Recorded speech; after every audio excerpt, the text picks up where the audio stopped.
6 questions this year. It's from Seeking the Truth. It says, great question. Why are people obsessed with the barley? There must be something in Scripture which is making them to make such a big thing. Nowhere in Exodus 12 is barley mentioned, only the new moon. Yes. Well, in order to understand the passage in Exodus 12, we have to take the whole story into account. Barley was known as the condition aviv, because we see the first use of it, barley, tied with the word aviv in Exodus 9:31 and 32. It says the barley was aviv. Now, I know that there is someone who likes to use the word green ears or the month of green ears. Unfortunately, that's so convoluted. In the King James English, green ears means, hope you can see me in my little bitty screen, it means the husk that hugs the grain. When the King James writers talk about green ears, and you can find this in the Webster's Dictionary from 18 whatever it was, you can find this there where he explains that there was an outer husk that rested against the barley grain. And for the King James writers, that was their reference point, that outer husk would still be green, the one that rested against the grain. However, I think it's a grievous error to mention green ears or the month of green ears or any of that stuff, because what's so important is what is the Hebrew word behind it. If you didn't follow the Hebrew, then you would not know that it's specifically the barley that's tied to the month of the Aviv. Very important that we know that as we go forward in the story. Okay, in Exodus 12, the reference that was referred to in the question, it's about the instructions of the lambs. And it says, in this month it shall be the beginning of months. So month 1, the first month of the year to you. The first month. And this month would be understood by a beginning of a lunar cycle. This is very true. And that whole first chapter 12 is about the lambs.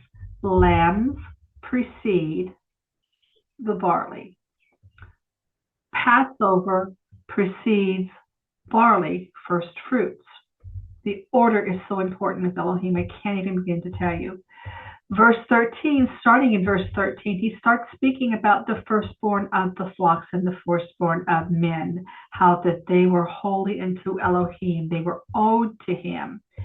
And in 13, he also then, there's only like 3 verses, he also then starts talking about the week of unleavened. Let's look at the verses. Exodus 13:3, and Moses said unto the people, remember this day when you came out of Egypt, out of the house of bondage, for by strength of hand the Lord brought you out of this place. There shall be no leavened bread eaten. Obviously, this is the month of unleavened now, and the month of unleavened and the month of Passover rest together. So he concludes the thought of the unleavened and firstborn being in that first month by saying in Exodus 13:4, this day came you out in the month Aviv. However, in Hebrew, when we look at what is being said, it is not the month named Aviv the way it reads in King James, but in Hebrew it says this day when you come out in the month of the Aviv, not in the month of green ears.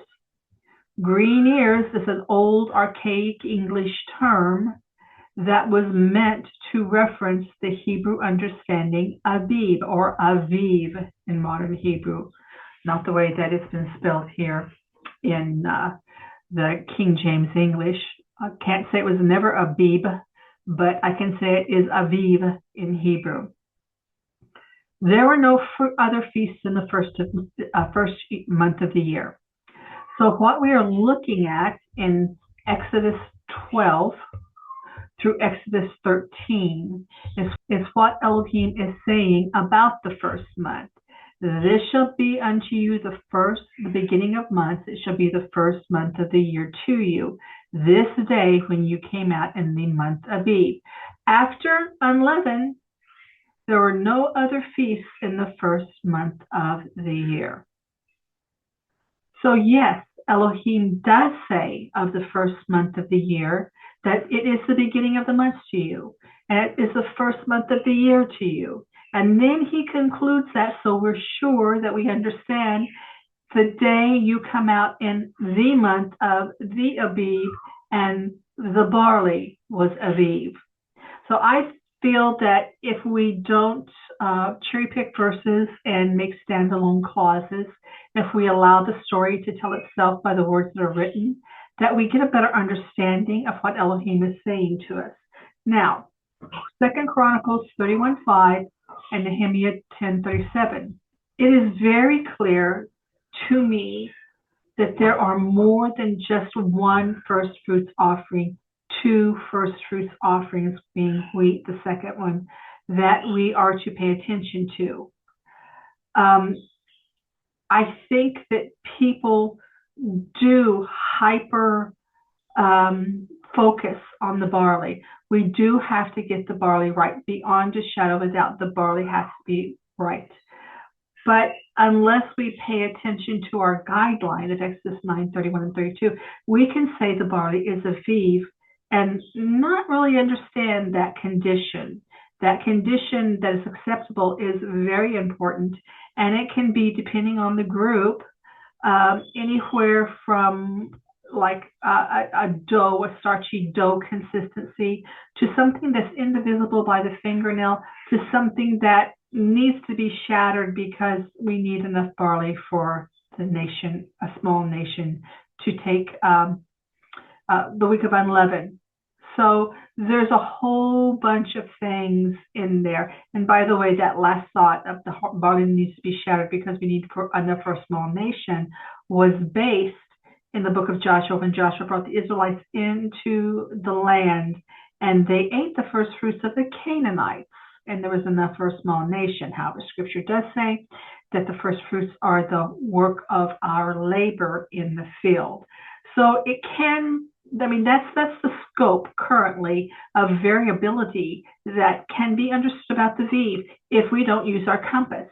And the compass is Exodus 9:31 and 32, that the flax is blooming and the barley does not have its fruiting head.